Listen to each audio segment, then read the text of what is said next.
I am 75 years old. My name is David Kim.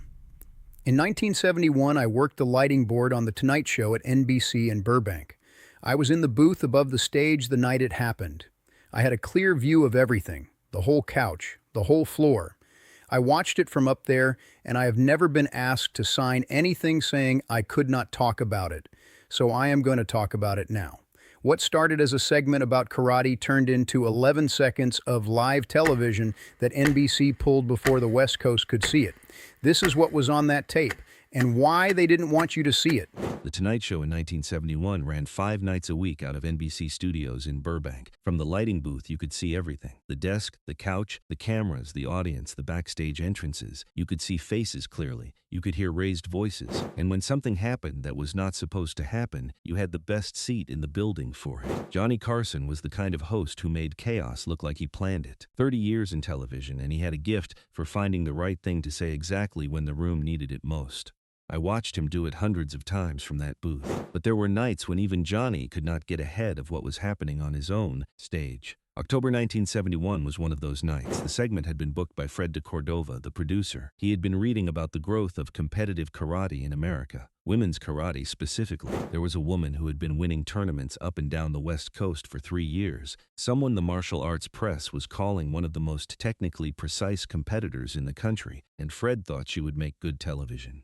Visual, interesting. Something different. Her name was Linda Pak. She was 28 years old. Second-generation Korean-American, grew up in Koreatown in Los Angeles, started training at 11 years old in a dojo run by a man named Master Choi, who had trained in Korea before emigrating. She had been competing since she was 15. By 1971, she had won 14 regional and national tournaments in women's karate, 14, without losing a final. She was not well known outside martial arts circles, which was exactly why Fred wanted her. Something the audience hadn't seen before. The plan was simple. Linda would come out, talk to Johnny about karate, do a short demonstration, maybe break a board or two, explain how karate was different from other martial arts. Clean, interesting television. 30 minutes of prep in the afternoon. 2 rehearsals with the translation of the board-breaking setup. Fred had done segments like this before. They always worked. What Fred had not told Linda was that the second guest that night was Bruce Lee. Bruce had appeared on the show once before. The response from viewers had been the strongest single guest reaction the show had logged in over a year. Letters, phone calls. Fred had been trying to get him back for months. Bruce had one condition when he finally agreed: no announcement in advance. He wanted to come out as a surprise. He said it made better television. Fred agreed because they were both right. Johnny knew. The cameras knew. The floor director knew. The audience did not know. Linda did not know. I want to be clear about that because it matters for everything that happens later. Linda Pak had prepared for a segment about karate. She had not prepared for Bruce Lee. And there is a difference between those two things that becomes very visible very fast. Bruce arrived at the studio around 6. I saw him come in from the booth during setup. He came through the side entrance, dark jacket, no tie, small bag over his shoulder. He moved through the corridor the way he moved everywhere. Quiet even, no performance. He got to his green room, put down the bag, and from what the stage manager told me later, spent the next 2 hours doing slow stretching and sitting still. Linda arrived at 6:30. Confident, focused, she had a navy gi in a bag. She changed, came back out in civilian clothes for the segment, and spent most of her prep time going over the board-breaking setup with the stage crew. She was professional, prepared, completely ready for the show she thought she was doing. She had no idea what was coming. The show started at 8:30, Johnny's monologue. First guest, comedian I don't remember. Then the second segment, which was Linda. She came out and the audience gave her solid applause. She was composed, well-spoken, the kind of guest who makes a producer look smart for booking them. Johnny welcomed her. He asked her about karate, how she got into it, what the training was like. She answered clearly and well. She talked about discipline, about the years of repetition it takes before technique becomes automatic. She was good on camera, easy to like. Then Fred told Johnny in his earpiece to get into the demonstration, stood up. She did a sequence of strikes, jab, cross, ridge hand, knife hand, clean and fast, each technique crisp and deliberate. The audience reacted. Then she set up the board, a thick pine board held by a stage assistant. She set her feet, breathed once, and drove a straight punch through it. The crack was loud enough to make the front row flinch. The board split clean. The audience was loud for a good 10 seconds. Johnny said, "That is remarkable." Let me ask you something. Karate, kung fu, for people at home who don't know the difference, how would you explain it? Linda thought for a second. She said, Karate is direct, efficient. One technique, full power, full commitment. There's no wasted movement. Kung Fu tends to be more circular, more about flow. They come from different philosophies, Johnny said. And in terms of effectiveness, if you're comparing the two, Linda said, I think results speak for themselves. Karate has produced world champions. It's a proven system. Johnny nodded. He said, speaking of proven systems, he looked at the camera.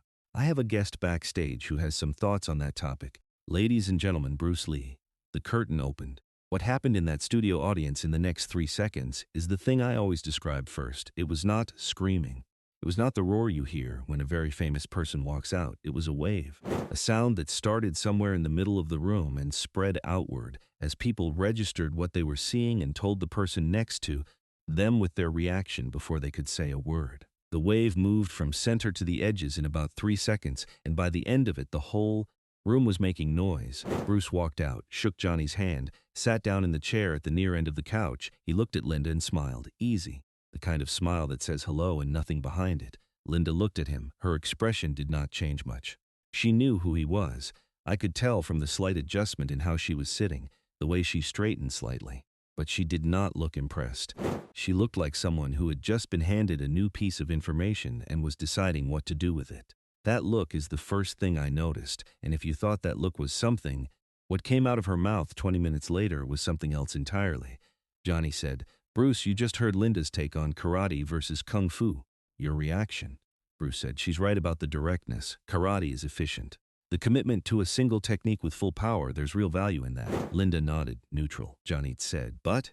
Bruce smiled. He said, I didn't say but. The audience laughed. Linda's expression shifted very slightly, still neutral, but something behind it had moved. Johnny said, all right, let me ask it differently. Are there things you think Kung Fu offers that karate doesn't? Bruce said. I think the question of which style is better is the wrong question.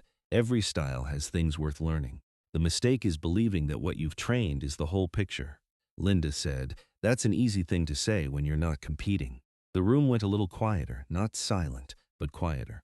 The kind of quiet that happens when something sharper than expected has been said, and everyone is waiting to see where it lands. Johnny kept his face even. I could see him from the booth. He was watching both of them. Bruce looked at Linda. He said, that's fair. Competition has a discipline that's different from training. I respect it. Linda said, I'm not looking for respect. I'm making a point. In competition, you find out fast what works and what doesn't. You can't theorize your way through a tournament bracket. Bruce said, no, you can't. Linda said, so when you say every style has something to offer, what does karate have to offer someone like you? Bruce thought about it. Genuinely thought. The commitment. When a karate practitioner commits to a technique, they commit completely. There's no half measure. That takes real courage. Karate doesn't hedge. Linda looked at him. She said, and Kung Fu? Bruce said, Kung Fu at its best gives you more options before you commit. The question is whether the options slow you down or free you up, Linda said. And for you personally? Bruce said, I try not to commit to any one thing long enough for it to become a cage. Linda was quiet for a second. Then she said something that changed the temperature in the room. She said, I watched your films. You move well on camera. But choreography and fighting are different things. Anyone can look good when the other person knows where to fall. The audience made a sound, not a laugh. The thing that is almost a laugh but has something else mixed into it. Johnny shifted in his chair. I saw it from the booth, Bruce said. Very even. That's true. Film is not the same as fighting. Linda said, so you'd agree that what you do on film is not evidence of what you can do in reality. Bruce said, I'd agree that film is film and reality is reality. Linda said, then what evidence is there? What real evidence? That what you're describing, the options, the freedom, the not committing to any cage, what evidence is there that it works when someone is actually trying to hurt you? And here is the part that nobody expected. Not Johnny, not Fred in his earpiece, not the 400 people in the audience who were completely quiet now, sitting forward, the way people sit forward when the conversations has left the stage they understood and entered something they don't have a word for yet. Bruce Lee said, would you like to find out? 5 words, said at conversation volume, said the way you'd ask someone if they wanted coffee. Without heat, without edge, without anything that could be called provocation. Just a question placed in the air and left there. The audience reacted. Linda looked at him. Her expression did something I couldn't fully read from the booth. Not anger, not nerves, something assessing. The look of someone doing a calculation they didn't expect to be doing on a Tuesday night on television. She said, you're serious, he said. You asked a real question. I'm offering a real answer, she said, on live television. He said, the cameras are already on. Linda looked at Johnny. Johnny looked at Linda. Johnny looked at Fred's direction, which was where Fred was standing off camera, and I watched from the booth as Fred made a very small gesture that I interpreted as, let it go, let it happen, I want to see this, Johnny said. Carefully, I want to be clear that we're talking about a demonstration, a controlled demonstration. Linda said, yes, a demonstration. She stood up. Now I need to stop here for a second, because the way Linda Pack stood up tells you something important about who she was. She did not stand up dramatically. She did not make a production of it. She stood up the same way she had stood up to demonstrate her strikes earlier. Practical, clean, no wasted movement. She stood up like someone for whom standing up and being ready are the same action performed once.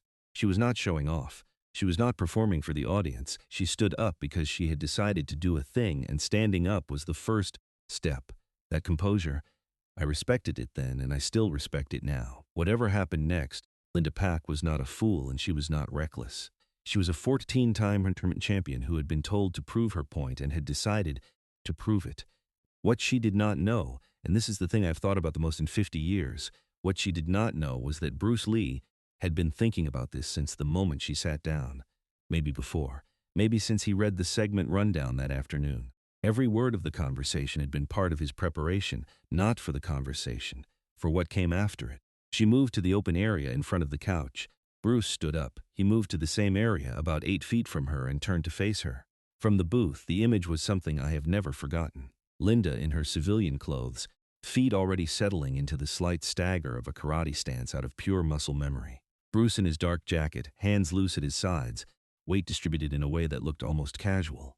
Almost. Linda said, I'll demonstrate a straight attack, just so you can show the audience the response. Agreed? Bruce said. Agreed. She threw a straight punch, fast, real speed, not demonstration speed, the kind of speed that 14 years of karate produces. It was aimed at his shoulder. It landed on air. He had moved, not back, diagonally, forward and to the outside of her punching arm, a step so small and so precise it barely looked like movement.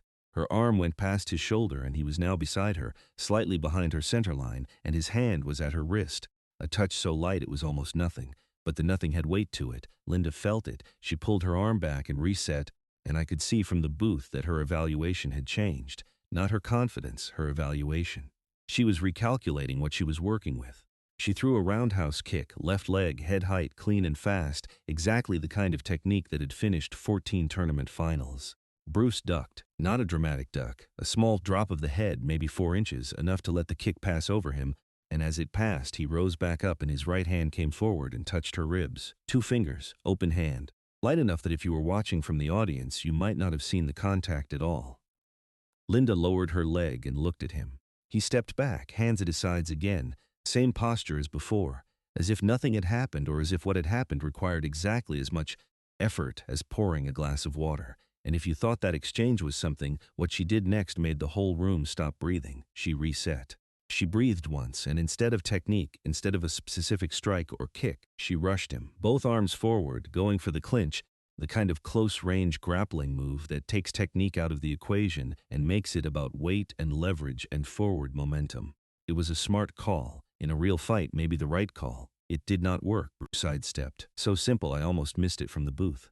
A step to the right, weight shifting and her momentum carried her forward into the space where he was no longer standing, and his hand came out and touched her shoulder blade as she passed, the same light contact, and Linda Pack's forward momentum became a half circle, her balance completing the arc he had introduced with that touch, and she sat down. Not hard, not a throw.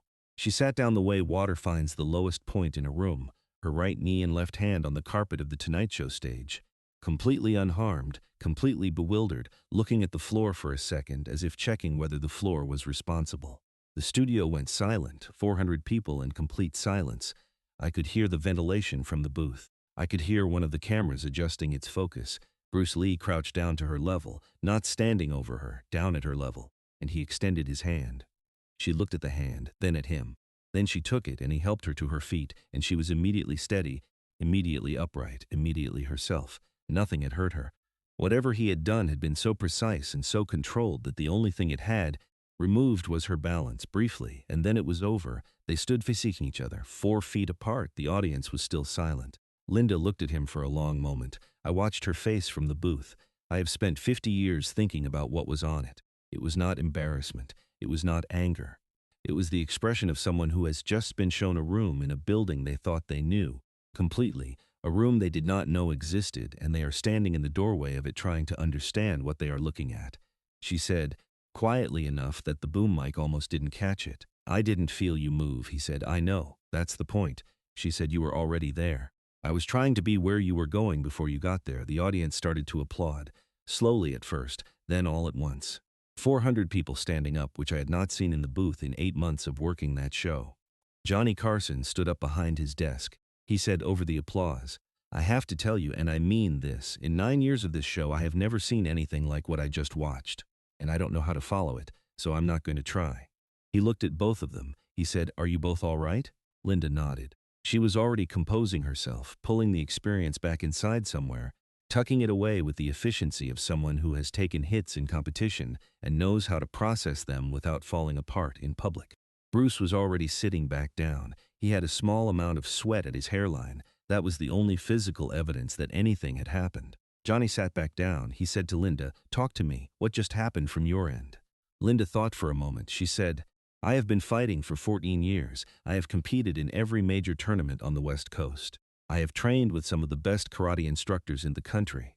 She paused. She said, I have never not been able to find someone. When I fight, I can always locate the other person, their balance, where they're going. I can read a fighter the way you read a page. It is the thing I am most trained in, the thing I am best at. She looked at Bruce. She said, I could not read you. You were not where you looked like you were. You were not where I aimed, and I do not know how that is possible. The audience was very quiet. The good kind of quiet, the kind where people are listening so hard they forget to react. It's not magic. It's just a different relationship to timing. Most fighters commit to a technique and then execute it. The commitment and the execution are two separate steps. In that gap between the commitment and the execution, there's information available about where they're going. If you can read that information fast enough and move before the execution arrives, you're not blocking anything. You're just not there, Linda said. You moved before I committed, Bruce said. I moved when I saw the decision, before the body acted on it. Linda looked at him. She said, how do you see a decision before the body acts on it? Bruce said, the body always tells the truth before the decision does. The weight shifts, the shoulder drops a fraction, the eyes change. Nobody can hide those things completely. If you train to see them, you see them. Linda was quiet for a moment. Then she said something that made Johnny lean forward. She said, I have been training for 14 years to produce those things as fast as possible. You are telling me the faster I produce them, the earlier you can see them coming. Bruce said, yes, she said. So my best attribute is also the thing that told you what I was going to do. He said, in this situation, yes. She sat with that for a moment. The audience was still quiet. Then she said, that is the most irritating thing anyone has ever said to me. The audience broke. Real laughter. Released. The laughter of 400 people who had been holding their breath for several minutes and finally had somewhere to put it. Johnny laughed. Bruce laughed. Linda, after a second, laughed too, not performed. Real. The laugh of someone who has found the funny part of a difficult thing and decided to let it be funny. That is where the segment should have ended. The laughter, the resolution, the camera on Johnny wrapping it up. It was a perfect ending. It was not the ending the West Coast got. During the commercial break, a producer came down to the floor. I was watching from the booth. He found Fred de Cordova near camera 3, and they had a short conversation with a lot of hand movement. Then Fred looked at the stage for a moment and said something. The producer shook his head. The West Coast feed was cut. The segment ran up to the point of Bruce being introduced.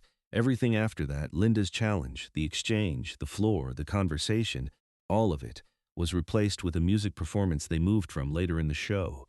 The East Coast had already seen the whole thing live. 12 million people, roughly. The switchboard received calls during the commercial break, mostly people asking if what they saw was real. A few people asking when it would air again. It did not air again. The production notes for that episode list the reason for the West Coast edit as scheduling adjustment, which is the kind of language that covers a decision someone made quickly and did not want documented carefully. I kept my lighting log from that night. I still have it. Booth notes, scene by scene. The entry for the Linda Pack segment runs about twice as long as any other entry that week because I kept writing down what I was seeing as it happened, which is something I had never done before on the show. After the taping, I was in the corridor above the backstage hallway doing equipment checks. Below me, through the grating, I could hear the hallway outside the green rooms. Bruce came out first, then Linda about a minute later. They ended up in the same hallway at the same time. I could see them from above. I could not hear clearly through the grating. I could see their faces from above and the general shape of what was happening. They talked for about 4 minutes, not a brief polite exchange. An actual conversation. Linda was doing most of the talking. Bruce was listening, nodding occasionally. At one point, she demonstrated something with her arm, a movement, some technique, and he watched it, and then made a small adjustment to the movement with his hand, showing her something about the angle or the timing, and she tried it again, and he nodded. 4 minutes in a backstage hallway, no cameras, no audience, no translator. A 14-time karate champion and Bruce Lee in a narrow corridor under fluorescent lights, talking about something that mattered to both of them. I did not know what they said, I still don't, but I know what it looked like from above. It looked like two people who had just found out they were in the same field and had more to say to each other than they had expected. She left first. He stood in the hallway for a moment after she went. Then he picked up his bag and walked out the side door. I went home that night and I could not sleep. I lay in the ceiling of my apartment. I lay in my bed staring at the ceiling, and I thought about the thing Linda had said, the most irritating thing anyone has ever said to me. Because she was right. She had spent 14 years building speed and precision and the ability to commit fully and quickly to a technique, and every year she got faster. Every year she got more precise. Every year she built that thing more completely. She was also every year giving someone who could read early signals more information about where she was going. The better she got at what she was trained in, the more visible her intentions became to someone trained to see them. That is not a small thought. I was 25 years old and I was a lighting technician, and I lay in my bed for an hour thinking about it. I thought about it again when Bruce died in July 1973, 20 months after that night, 32 years old. Gone Before Enter the Dragon had even been released, which came out 6 days later, and which the whole world watched, and which I watched in a theater in Burbank and kept thinking, this is a version of it. This is a camera's version. This is the reduced thing. I saw the real thing from a booth in this building, and a camera cannot hold it. Linda Pack continued competing until 1975. She won 3 more national titles after 1971. She retired undefeated in tournament competition. In 1978, she opened a dojo in Koreatown, about 4 blocks from where she had trained as a kid. She ran it for 30 years. I found an interview she gave to a martial arts journal in 1989. The interviewer asked her about her training philosophy, what had changed over the years, what the biggest shift in her understanding had been. She gave a long answer about discipline and consistency and the importance of fundamentals. Then, at the end, the interviewer asked if there was any single moment that changed how she thought about fighting. She said yes. She said it was a conversation she had once with another martial artist. She said he told her something about the relationship between speed and visibility that had stayed with her for 18 years and changed the way she taught every student who came into her dojo. The interviewer asked who the martial artist was. She said, someone I met at a television show once. I don't think it matters who. What matters is what he said. She did not say the name. She did not need to. I knew. I was in the booth that night. I watched the whole thing from above, and whatever he said to her in that hallway, in 4 minutes under the fluorescent lights while I watched through the grating, it was enough to change 18 years of how she taught. That is the thing about Bruce Lee that I think gets lost in the movies and the posters and the legacy. He was not trying to win. He was not trying to prove something. He was trying to show people something true about what they were already doing. And the people who were open to seeing it, who could set down enough of what they already knew to receive it, those people carried it with them for decades. Linda carried it for 18 years and put it into every student she ever taught. I carried it for 50 years, and I am telling you now because I am 75 years old, and I think a story this true deserves to be out in the world. That is all I have. That is the whole thing.